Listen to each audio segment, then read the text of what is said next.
परम पिता परमात्मा के सभी अंशों को हृदय से मेरा सादर नमस्कार। दोस्तों, मैं देख रहा हूं कि बहुत से लोग प्रेम में धोखा खा करके आत्महत्या कर रहे हैं। बहुत से लोग पत्नी से धोखा खा करके आत्महत्या कर रहे हैं। बहुत से लोग अपमान के कारण आत्महत्या कर रहे हैं और बहुत से लोग बीमारी के कारण आत्महत्या कर रहे हैं और बहुत से लोग अन्य कष्ट के कारण, अन्य दुखों के कारण जो है कि आत्महत्या कर रहे हैं और कमियां दूसरों में निकाल रहे हैं कि हमने इसके कारण आत्महत्या किया, उसके कारण आत्महत्या किया, उसने हमको दुख दिया, इसके कारण हमने आत्महत्या कर लिया, उसने हमारा अपमान किया इसलिए हमने आत्महत्या कर लिया। परमात्मा ने हमारे भाग्य में मृत्यु ही लिखा था, परमात्मा की गलती है, परमात्मा ने हमारे जीवन में कष्ट लिख दिया, आदि आदि इस तरह के हम लोग जो है कि गलतियां जो है कि दूसरों पर मर देते हैं, अपनी गलतियां दूसरों पर मर देते हैं। जबकि वास्तविकता ये है, सच्चाई ये है दोस्तों कि कमियां बाहर नहीं बल्कि अपने ही अंदर है। अपने ही अंदर के कमियों के कारण जो है कि हम लोग इस तरह का जो है कि अधर्म, इस तरह का पाप करते हैं और आरोप दूसरों पर लगा रहे हैं, कमियां दूसरों में निकाल रहे हैं कि हम इस तरह के जो है कि पाप कर्म उसके कारण किए हैं, इस तरह का अधर्म हमने उसके कारण किया है ना।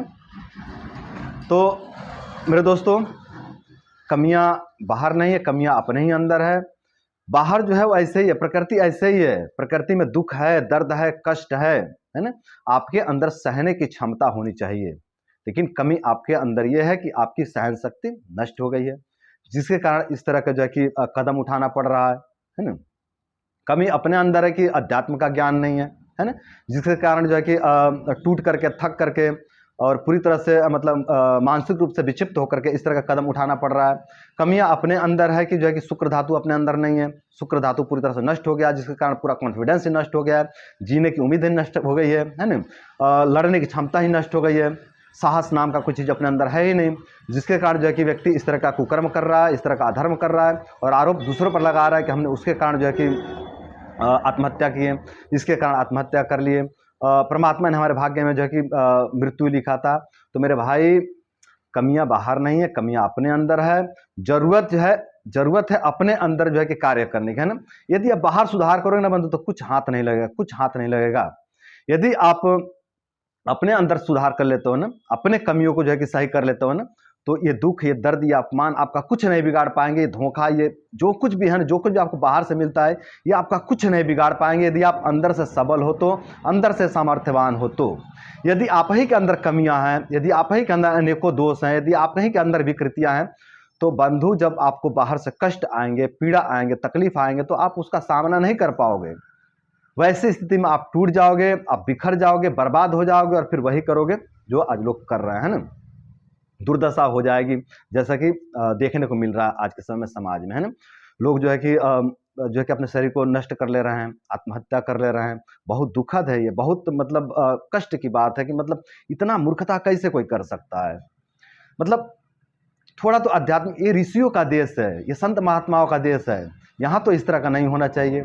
यहाँ तो जो है कि बहुत से संत महात्मा है जो प्रवचन दे रहे हैं, जो ज्ञान दे रहे हैं और फ्री में दे रहे हैं, उसके लिए पैसा की आवश्यकता नहीं है, लेकिन फिर भी जो है कि लोग इस तरह का अपराध कर रहे हैं, शरीर को क्षति पहुंचा दे रहे हैं, है ना। तो मेरे भाई, यदि अपने अंदर सुधार नहीं किया जाएगा ना, अपने अंदर जो है कि काम नहीं किया जाएगा, अपने अंदर शुक्र को संचय नहीं किया जाएगा, अपने अंदर साहस का जो है कि निर्माण नहीं किया जाएगा, अपने अंदर जो है कि अध्यात्म का ज्ञान नहीं लिया जाएगा ना, तो यही दुर्दशा होगी, यही जो कि दशा होगी।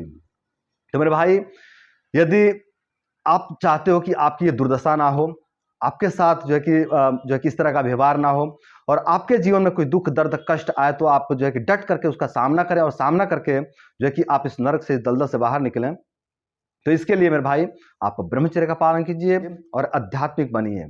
ब्रह्मचर्य के लिए आपको कहीं जाने की आवश्यकता नहीं है, ब्रह्मचर्य आपके पास है, बस जरूरत है उसको धारण करने की, उसका पालन करने की। और अध्यात्म की बात करें तो आप देख सकते हैं यूट्यूब पे बहुत से संत महात्मा हैं, बहुत से साधु संत हैं जो प्रवचन दे रहे हैं, जो अपना ज्ञान दे रहे हैं। आप सुन सकते हैं, देख सकते हैं, वहां से आप जो है कि ज्ञान प्राप्त कर सकते हैं, मोटिवेशन भी प्राप्त कर सकते हैं और इस तरह से ज्ञान प्राप्त करके, मोटिवेशन प्राप्त करके और ब्रह्मचर्य व्रत का पालन करके आप अपने आप को इतना सामर्थ्यवान बना सकते हैं, इतना शक्तिशाली बना सकते हैं कि ये जो बाहर से मिलने वाले दुख, दर्द, कष्ट, अपमान है, ये आपका कुछ नहीं कर पाएंगे, कुछ नहीं बिगाड़ पाएंगे, आपका बाल भी बांका नहीं कर पाएंगे यदि आप अध्यात्म से जुड़ते हो और ब्रह्मचर्य का पालन करते हो। तो मेरे भाइयों, आप लोग जो है कि अध्यात्म से जुड़िए और ब्रह्मचर्य का पालन कीजिए, और अध्यात्म से जुड़ के ब्रह्मचर्य का पालन करके आप लोग अपने आप को इतना सामर्थ्यवान बनाइए, इतना जो है कि सक्षम बनाइए, इतना शक्तिशाली बनाइए कि बाहर से मिलने वाले दुख, दर्द, धोखा, पीड़ा आपका कुछ भी ना बिगाड़ पाए, बल्कि इनको खा करके, इनको पा करके आप और जो है कि बलवान बनते जाए समय के साथ में। तो दोस्तों, आज के लिए बस इतना ही। आशा करते हैं कि इस वीडियो से मोटिवेट होकर के, इस वीडियो से प्रभावित होकर के आप लोग अध्यात्म से जुड़ेंगे और ब्रह्मचर्य का पालन करेंगे, और अध्यात्म से जुड़ के ब्रह्मचर्य व्रत का पालन करके आप लोग अपने जीवन को सुंदर, सरल तथा सफल बनाएंगे। तो आज के लिए इतना ही। नमस्कार।